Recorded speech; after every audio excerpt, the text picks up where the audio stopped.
ಯಜಮಾನ್ರೆ ಯಜಮಾನ್ರೆ ಯಜಮಾನ್ರೆ ಯಜಮಾನ್ರೆ ಯಜಮಾನ್ರೆ ಯಜಮಾನ್ರೆ ಯಜಮಾನ್ರೆ ಯಜಮಾನ್ರೆ ಯಜಮಾನ್ರೆ ಏನ್ ಜಯಣ್ಣ ಬನ್ನಿ ಇಲ್ಲಿ ಏನಾಯ್ತು? ಬನ್ನಿ ಇಲ್ಲಿ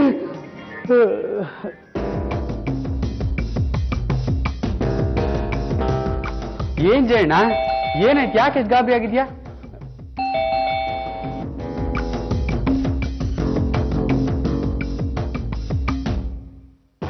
ನಿಮ್ಮ ಮನೆಯಿಂದ ಯಾರೋ ಫೋನ್ ಮಾಡಿದ್ರಲ್ಲ? ಬನ್ನಿ ಸರ್ ಬನ್ನಿ ಬನ್ನಿ ಸರ್. ಏನು ಇದೆಯಲ್ಲ ಜಯಣ್ಣ, ಏನಾಗಿದೆ? ಬನ್ನಿ ಸರ್. ಇಲ್ಲಿ ನೋಡಿ ಸರ್.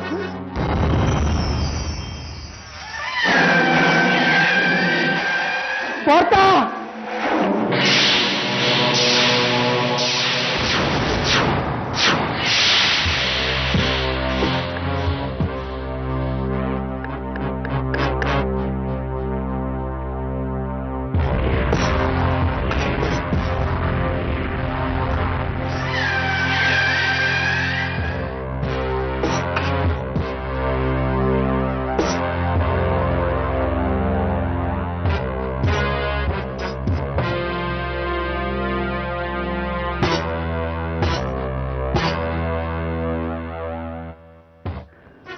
ಕೊಲೆಯಾಗಿರೋ ವ್ಯಕ್ತಿ ಯಾರು ಅಂತ ನಿಮ್ಗೆ ಗೊತ್ತಾ?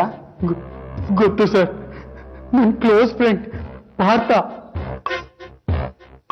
ನಿನ್ನೆ ರಾತ್ರಿ 7 ಗಂಟೆ ಹೊತ್ತಿಗೆ ಅವ್ರು ಇಲ್ಲಿ ಬಂದಿದ್ರು ಸರ್. O I C. ಇವ್ರ ಮನೆಯವರು ಯಾರು, ಎಲ್ಲಿದ್ದಾರೆ ಅಂತ ಗೊತ್ತಾ ನಿಮಗೆ? ಅವನ್ ಹೆಂಡತಿ ರಾಗಿಣಿ ಅಂತ ಸರ್. ಫೋನ್ ನಂಬರ್ ಇದೆಯಾ? ಇದೆ sir, 23235962.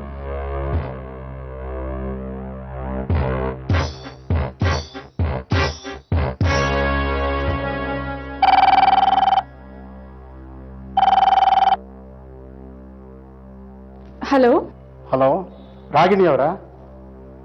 I am sorry madam, ನಿಮ್ಗೊಂದು ಕೆಟ್ಟ ಸುದ್ದಿ ತಿಳಿಸಬೇಕಾಗಿದೆ. ಏನದು? ನೀವ್ಯಾರು? ನಾನು ಇನ್ಸ್ಪೆಕ್ಟರ್ ಪ್ರಕಾಶ್ ಅರ್ಸ್ ಅಂತ. ನಿಮ್ಮ ಹಸ್ಬೆಂಡ್ ಪಾರ್ಥ ಅವರ ಕೊಲೆಯಾಗಿದೆ.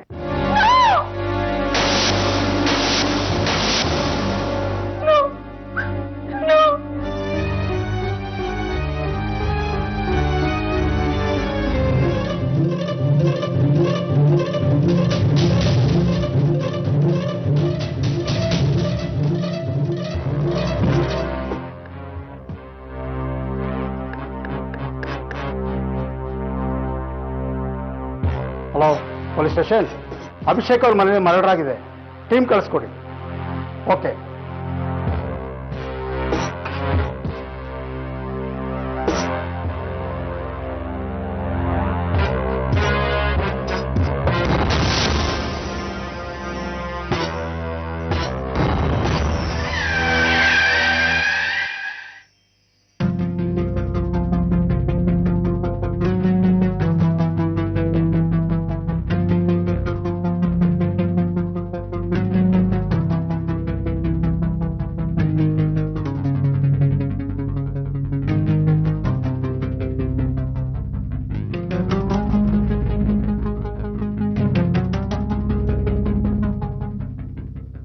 ಐ ಆಮ್ ಸಾರಿ ಅಭಿಷೇಕ್, ನನಗೆ ಬೇರೆ ದಾರಿ ಇಲ್ಲ.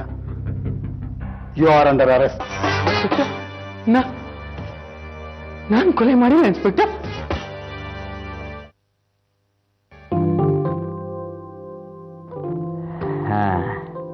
ಸೊ ಧನುಷ್, ಇದಿಷ್ಟು ನೋಡಿ ಚಿತ್ತಾರದ ಪೆಟ್ಟಿಗೆಯಲ್ಲಿ ಸಿಕ್ಕ ಶವದ ಬಗ್ಗೆ ಬಂದಿರೋ ರಿಪೋರ್ಟ್ಸ್. ಎಲ್ಲರ ಅಭಿಪ್ರಾಯನ ಸಂಗ್ರಹಿಸಿ ರಿಪೋರ್ಟ್ ಮಾಡಿದ್ದಾರೆ. ಇದರಲ್ಲಿ ಎಷ್ಟು ಸತ್ಯ ಎಷ್ಟು ಸುಳ್ಳು ಅನ್ನೋದನ್ನ ಕಾಲನೇ ನಿರ್ಧಾರ ಮಾಡಬೇಕು. ಚಿತ್ತಾರದ ಪೆಟ್ಟಿಗೆ, ಇಂಟ್ರೆಸ್ಟಿಂಗ್, ವೆರಿ ಇಂಟ್ರೆಸ್ಟಿಂಗ್. ಆ ಪೆಟ್ಟಿಗೆ ಬಗ್ಗೆ ಏನಿದೆ ನೋಡಿ. ತುಂಬಾ ವಿಚಿತ್ರವಾಗಿದೆ ಅದು. ಆ ಪೆಟ್ಟಿಗೆ ವಂಶ ಪಾರಂಪರ್ಯವಾಗಿ ಬಂದಿದ್ದಂತೆ. ಅಂದ್ರೆ ಅಭಿಷೇಕನ ಮುತ್ತಾತನ ಮುತ್ತಾತನ ಕಾಲದ್ದು. ಆಗಿನ ಕಾಲದಲ್ಲಿ ಆ ಪೆಟ್ಟಿಗೆಗೆ ಬೆಳ್ಳಿಯ ರೇಖುಗಳ ಅಲಂಕಾರ ಇತ್ತಂತೆ. ಇದು ವದಂತಿ. ಅಭಿಷೇಕ್ಗೆ ಆ ಪೆಟ್ಟಿಗೆ ಕಂಡ್ರೆ ತುಂಬಾ ಪ್ರೀತಿ. ಬಹಳ ವಿಚಿತ್ರವಾಗಿದೆ ಡಾಕ್ಟರ್. ಸ್ಟ್ರೇಂಜ್. 6 ಜನರ ಒಂದು ವರ್ಣರಂಜಿತ ಪಾರ್ಟಿ. ರೂಮ್ನ ಪಕ್ಕದಲ್ಲಿ ಹಳೆ ಕಾಲದ ಒಂದು ಚಿತ್ತಾರದ ಪೆಟ್ಟಿಗೆ. 5 ಜನ ಕುಡಿತ ಸಂಗೀತಕ್ಕೆ ಹೆಜ್ಜೆ ಹಾಕ್ತಾ ಸಂತೋಷವಾಗಿದ್ದಾರೆ. 6ನೇ ವ್ಯಕ್ತಿ ಚಿತ್ತಾರದ ಪೆಟ್ಟಿಗೆನಲ್ಲಿ ನಿಶ್ಚಲವಾಗಿ ಶವವಾಗಿ ಬಿದ್ದಿದ್ದಾನೆ. ಏನಿದಿರಬಹುದು ಡಾಕ್ಟರ್? ಈ ಭೀಕರ ಸನ್ನಿವೇಶದ ಹಿಂದೆ ಯಾವ ದ್ವೇಷ ಅಸೂಯೆಗಳು ಕೆಲಸ ಮಾಡಿರಬಹುದು? ಈ ದುರಂತಕ್ಕೆ ಯಾರ ಸಿಟ್ಟು, ಯಾವ ಮೋಹ ಕಾರಣ ಆಗಿದ್ದಿರಬಹುದು? ನನಗನ್ಸುತ್ತೆ ಈ ಭಯಂಕರ ಘಟನೆಯ ಕೇಂದ್ರ ಬಿಂದು ರಾಗಿಣಿ. ರಾಗಿಣಿ ಅಂದ್ರೆ ಕೊಲೆಯಾಗಿರೋ ಪಾರ್ಥನ ಹೆಂಡತಿ. ಹೌದು ಧನುಷ್, ಈ ರಾಗಿಣಿ ಹಿಂದೆ ಸಾಕಷ್ಟು ಸುದ್ದಿ ಮಾಡಿದಾಳೆ. ಸುಮಾರು ಪಡ್ಡೆ ಹುಡುಗರ ತಲೆನ ಕೆಡಿಸಿದಾಳೆ. ಒಬ್ಬ ಹುಡುಗ ಅವಳು ಪ್ರೇಮದಲ್ಲಿ ಹುಚ್ಚನಾಗಿ ಕೊನೆಗೆ ನೇಣು ಹಾಕೊಂಡ. ಇನ್ನೊಬ್ಬ ಕೈ ನರ ಕತ್ತರಿಸ್ಕೊಂಡ. ಇನ್ನಿಬ್ಬರು ಹುಡುಗರು ಪರಸ್ಪರ ಹೊಡೆದಾಡಿ ಒಬ್ರನ್ನೊಬ್ರು ಇರಿದುಕೊಂಡ್ರು. ಇನ್ಫ್ಯಾಕ್ಟ್ ಆ ಹುಡುಗರನ್ನ ನಾನೇ ಟ್ರೀಟ್ ಮಾಡಿದ್ದು. ಬಹಳ ದೊಡ್ಡ ಕಥೆನೇ ಇದೆ ಈ ಹುಡುಗಿದು. ಹಾಗಂತ ಅವಳು ಕೆಟ್ಟ ಹುಡುಗಿ ಏನಲ್ಲ. ಏನೋ ಒಂದು ಸೆಳೆತ, ಒಂದು ಆಕರ್ಷಣೆ ಇದೆ ಅವಳಲ್ಲಿ. ಹಾಗಾಗಿ ಹುಡುಗರು ಹುಚ್ಚರಾಗ್ತಿದಾರಷ್ಟೇ. ಅಂದ್ರೆ ರಾಗಿಣಿಯ ಸಲುವಾಗಿಯೇ ಪಾರ್ಥ ಅಭಿಷೇಕರ ಮಧ್ಯೆ ಭಿನ್ನಾಭಿಪ್ರಾಯ ಬಂದು ಕೊನೆಗೆ ಈ ಕೊಲೆನಲ್ಲಿ ಮುಕ್ತಾಯ ಆಗಿರಬಹುದು ಅಂತೀರಾ? Quite possible. ರಾಗಿಣಿ ಅಭಿಷೇಕ್ನ ತಲೆ ಕೆಡಿಸಿರಬಹುದು. ಅವಳಿಗಾಗಿ ಅಭಿಷೇಕ್ ಪಾರ್ಥನ ಕೊಲೆ ಮಾಡಿರಬಹುದು. ಒಂದ್ ನಿಮಿಷ ಡಾಕ್ಟ್ರೆ, ನೀವು ಹೇಳಿದ್ದೆ ಸರಿ ಅಂತ ಒಪ್ಕೊಳ್ಳೋಣ. ಆದ್ರೆ ಅಭಿಷೇಕ್ ಇಷ್ಟು ಮೂರ್ಖನ ಹಾಗೆ ಹೇಗೆ ವರ್ತಿಸೋದಕ್ಕೆ ಸಾಧ್ಯ? ಅಂದ್ರೆ ಅರ್ಥವಾಗ್ಲಿಲ್ಲ. ಪ್ರೀತಿಲಿ ಹುಚ್ಚರೇ ಆಗ್ತಾರಂತೆ, ಅಂಥದ್ರಲ್ಲಿ ಮೂರ್ಖರಾಗೋದು ಯಾವ ಘನ ವಿಷಯ ಧನುಷ್? ಆಗಲ್ಲ ಡಾಕ್ಟ್ರೆ, ಪ್ರೀತಿ ಬಗ್ಗೆ ಹೇಳಲಿಲ್ಲ ನಾನು. ಈಗ ಅಭಿಷೇಕ್ ಕೊಲೆ ಮಾಡಿದಾನೆ ಅನ್ನೋದಾದ್ರೆ ಆಮೇಲಿನ ಅವನ ವರ್ತನೆ ಬಗ್ಗೆ ಹೇಳ್ತಾ ಇದ್ದೀನಿ ನಾನು. ಪಾರ್ಥನ ಕೊಂದು ಅವನ ಶವನ ಚಿತ್ತಾರದ ಪೆಟ್ಟಿಗೆನಲ್ಲಿ ಬಚ್ಚಿಟ್ಟ ಅಭಿಷೇಕ್ ಆಮೇಲೆ ಅದನ್ನ ಸಂಪೂರ್ಣವಾಗಿ ಮರೆತದ್ದಾದ್ರೂ ಹೇಗೆ ಅನ್ನೋದು ನನ್ನ ಪ್ರಶ್ನೆ. ಮಾರನೇ ದಿನ ಬೆಳಗ್ಗೆ ಅಡುಗೆಯವನು ಬಂದು ಎಬ್ಬಿಸೋ ತನಕ ಅವನದು ಹೇಗೆ ಸುಮ್ಮನಿದ್ದ ಅನ್ನೋದು ನನ್ನನ್ನು ಕಾಡ್ತಾ ಇರೋ ಅನುಮಾನ. ಹೌದಲ್ವಾ? ಹಾ ಧನುಷ್, ಕೊಲೆ ಮಾಡಿದ ಮೇಲೆ ಆತಂಕ ಗಾಬರಿ ಮರೆಯೋದಿಕ್ಕೆ ಅಂತ ನಿದ್ದೆ ಮಾತ್ರೆ ನುಂಗಿ ಮಲಗಿರ್ಬೋದು. ಹಾಗಾಗಿ ಎಚ್ಚರ ಆಗದೆ ಹೋಗಿರ್ಬೋದು. ಪರವಾಗಿಲ್ಲ ಡಾಕ್ಟರ್, ನೀವು ಬಹಳ ತಾರ್ಕಿಕವಾಗಿ ಯೋಚನೆ ಮಾಡ್ತಾ ಇದ್ದೀರಿ. ಏನೇ ಹೇಳಿ, ಈ ಪ್ರಸಂಗ ಬಹಳ ಆಸಕ್ತಿ ಹುಟ್ಟಿಸ್ತಾ ಇದೆ. This is going to be a remarkable case. ಅಂದಾಗೆ ರಾಗಿಣಿ ಎಲ್ಲಿದ್ದಾರೆ ಈಗ? ಗೊತ್ತಿಲ್ಲ. ಆಕೆ ಎಲ್ಲಿದ್ದಾರೆ ಅನ್ನೋದು ಆಕೆ ಕ್ಲೋಸ್ ಫ್ರೆಂಡ್ಸ್ಗೂ ಗೊತ್ತಿಲ್ವಂತೆ. ಇದು ಈ ಕೇಸನ್ನ ಇನ್ನಷ್ಟು ಕುತೂಹಲಕಾರಿಯಾಗಿ ಮಾಡ್ತಾ ಇದೆ. ಆದ್ರೆ ಏನ್ ಮಾಡೋದು? ಈ ಕೇಸ್ನ ಹ್ಯಾಂಡಲ್ ಮಾಡೋದಕ್ಕೆ ಡಿಟೆಕ್ಟಿವ್ ಸಾಹೇಬ್ರಿಗೆ ಬುಲಾವ್ ಬಂದಿಲ್ವೇ? ಅದೇ ನೋಡಿ ಬೇಸರದ ವಿಷಯ ಅಂದ್ರೆ.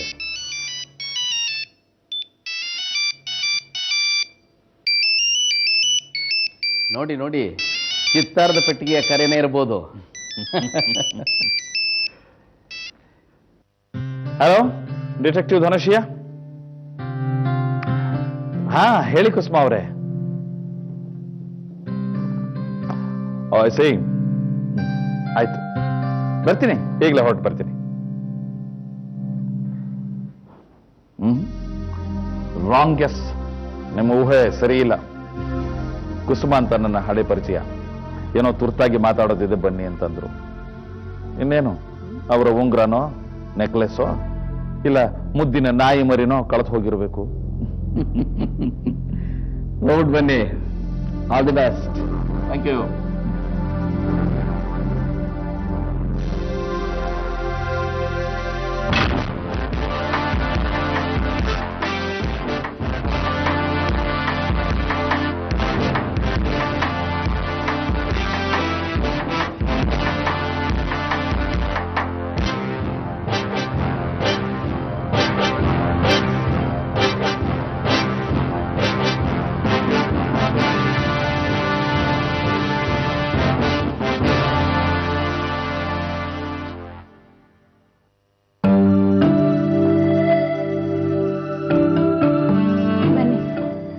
ಹೇಗಿದ್ದೀರಿ ಕುಸುಮಾ ಅವರು? ಚೆನ್ನಾಗಿದ್ದೀನಿ.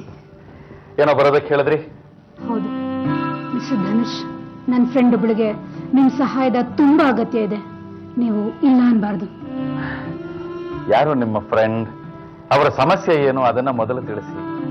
ಆ ಸಮಸ್ಯೆನ ಪರಿಹಾರ ಮಾಡೋದಕ್ಕೆ ನನ್ನ ಕೈಲಿ ಸಾಧ್ಯ ಆಗೋದಿದ್ರೆ ಖಂಡಿತ ಸಹಾಯ ಮಾಡ್ತೀನಿ. Thank you. ಕೂತ್ಕೊಳ್ಳಿ. ರಾಗಿಣಿ,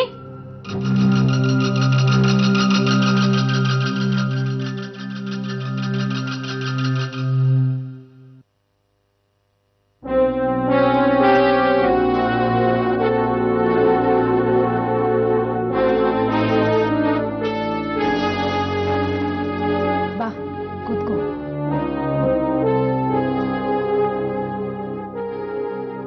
ರಾಗಿಣಿ, ಇವರು ಮಿಸ್ಟರ್ ಧನುಷ್. ಇವಳೇ ನನ್ನ ಫ್ರೆಂಡು, ನನಗೆ ತುಂಬಾ ಬೇಕಾದವಳು.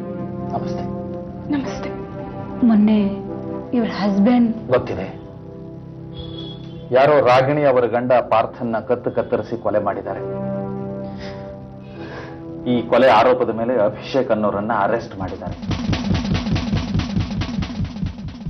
ಅಭಿಷೇಕ್ ನನ್ನ ಗಂಡನ ಕೊಲೆ ಮಾಡಿಲ್ಲ. ಯಾಕಾಗಬಾರ್ದು? ಏನಂದ್ರಿ?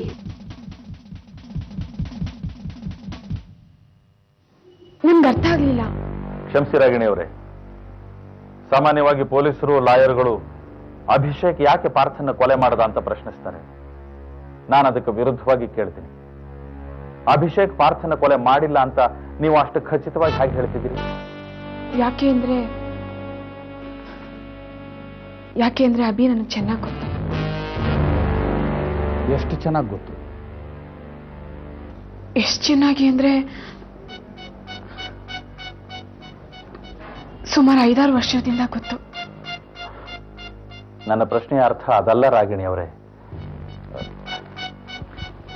ಕ್ಷಮಿಸಿ, ಕೆಲವೊಮ್ಮೆ ಸ್ವಲ್ಪ ಮುಜುಗರ ಆಗುವಂತಹ ಪ್ರಶ್ನೆಗಳನ್ನು ನಾವು ಕೇಳಬೇಕಾಗತ್ತೆ. ಆದ್ರೆ ನೀವು ನನ್ನ ಹತ್ರ ಏನನ್ನು ಮುಚ್ಚಿಡದೆ ಸತ್ಯವನ್ನು ಮಾತ್ರ ಹೇಳಬೇಕು. ನನಗೆ ಗೊತ್ತು ಕೆಲವು ಸಲ ಸುಳ್ಳು ಹೇಳೋದು ಅನಿವಾರ್ಯ ಆಗಿಬಿಡುತ್ತೆ. ಆದ್ರೆ ನೀವು ನನ್ನಲ್ಲಿ ಸಂಪೂರ್ಣವಾಗಿ ನಂಬಿಕೆನ ಇಡದೆ ಹೋದ್ರೆ ನಿಮ್ಮ ಕೇಸನ್ನು ಹ್ಯಾಂಡಲ್ ಮಾಡೋದು ನನಗೆ ಕಷ್ಟ ಆಗ್ಬಿಡುತ್ತೆ.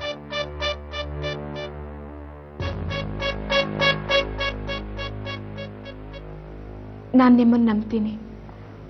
ನಿಮ್ಮಲ್ಲಿ ನನಗೆ ವಿಶ್ವಾಸ ಇದೆ. ಫೈನ್.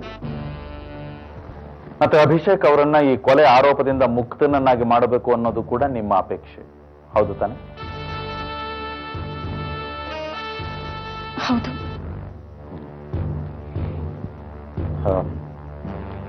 ರಾಗಿಣಿ ಅವರೇ, ತುಂಬಾ ನೇರವಾಗಿ ಕೇಳ್ಬಿಡ್ತೀನಿ, ಬೇಜಾರು ಮಾಡ್ಕೋಬೇಡಿ. ನೀವು ಮತ್ತೆ ಅಭಿಷೇಕ್ ಪರಸ್ಪರ ಪ್ರೀತಿಸ್ತಾ ಇದ್ದೀರೇನು?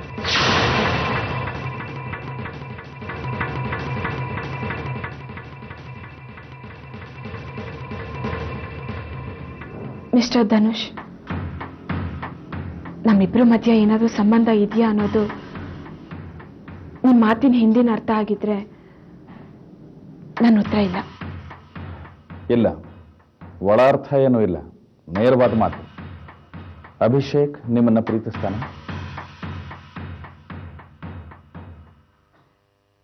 ಹೌದು. ನೀವು ಅಭಿಷೇಕನ ಪ್ರೀತಿಸ್ತೀರಾ?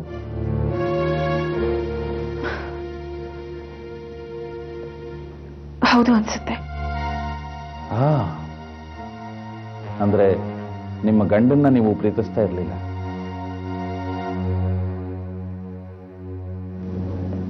ಇಲ್ಲ. ಓಕೆ, ನಿಮ್ಮ ಗಂಡ ಪಾರ್ಥ ಹೇಗಿದ್ರು ಸ್ವಲ್ಪ ಹೇಳ್ಬಹುದಾ?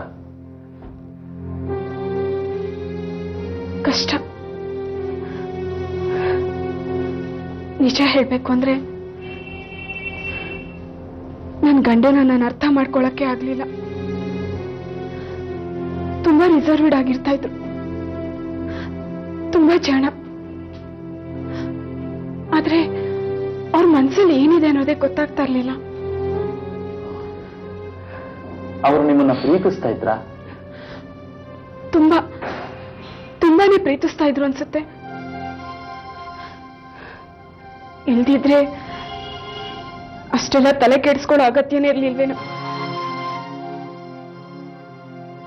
ಪಾರ್ಥ ಅವರಿಗೆ ನಿಮ್ಮ ಮೇಲೆ ಏನಾದರೂ ಅನುಮಾನ ಇತ್ತ? ಹಾಗೆ ಬೇರೆ ಪುರುಷರ ಬಗ್ಗೆ ಅಸೂಯೆ? ಇದ್ದಿರ್ಬೇಕು. ಒಂದೊಂದ್ಸಲ ಮನ್ಸು ಕೆಟ್ಟಾಗ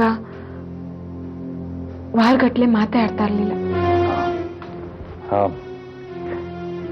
ರಾಗಿಣಿಯವರೇ, ಪಾರ್ಥ ಅವರ ಕೊಲೆ ಬಗ್ಗೆ ನನಗೆ ಗೊತ್ತಿರೋದೆಲ್ಲ ಪೇಪರ್ಗಳಲ್ಲಿ ಬಂದಿರೋ ಸುದ್ದಿ ಅಷ್ಟೇ. ಅದರ ಪ್ರಕಾರ ಪಾರ್ಥ ಅವರ ಕೊಲೆ ಮಾಡೋ ಸಾಧ್ಯತೆ ಮತ್ತೆ ಅವಕಾಶ ಇದ್ದದ್ದು ಇಬ್ಬರು ವ್ಯಕ್ತಿಗಳಿಗೆ ಮಾತ್ರ. ಒಬ್ಬ ಅಭಿಷೇಕ್, ಇನ್ನೊಬ್ಬ ಅಭಿಷೇಕ್ ಮನೆ ಅಡಿಗೆಯವನು ಜಯಣ್ಣ. ಆದ್ರೆ ಅಭಿಷೇಕ್ ಈ ಕೊಲೆ ಮಾಡಿಲ್ಲ. ಹಾಗಿದ್ರೆ ಅಡುಗೆಯವನು ಕೊಲೆ ಮಾಡಿರಬೇಕು. ಇದ್ರ ಬಗ್ಗೆ ನೀವೇನಂತೀರಿ?